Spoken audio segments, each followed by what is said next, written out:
kinh chưa? Ngay mới là hay rồi. Đi lên.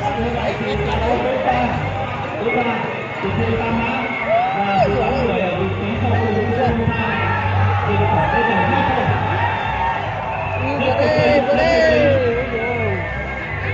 Rồi, khoảng cách của team thứ hai có lẽ là chỉ khoảng 3 mét thôi.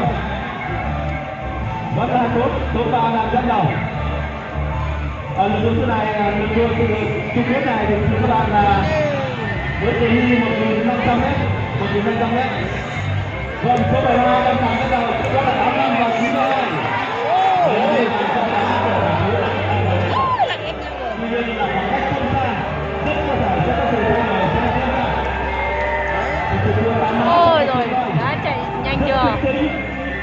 Vâng, lúc này thì đi vào cua cáo thì chúng ta cũng đang nhiều buổi bám cua rất an toàn, rất kỹ thuật. Và tạm thời thì vị trí đầu tiên cũng đã cách xa được khoảng 20 mét rồi. Và đang là cuộc co kè lên vị trí thứ hai và vị trí thứ ba. Có một lượt, có một vòng luôn ơi. Và một vòng co kè đầu vẫn là 92. Giảm chân đi. Vâng, là 3 vị trí tiếp theo. 83, 72 và 85. Khoảng cách không xa. Ôi, ông kia mình đi đường cũng sướng. Tranh nhau kìa, ôi giời ơi. Bây giờ thì là rất có thể sẽ trở thành nhà vô địch năm 2021 trong lễ hội mùa đông.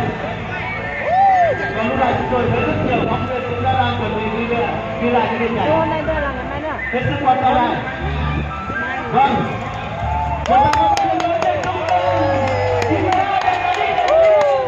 Tuyệt vời. Giải nhất.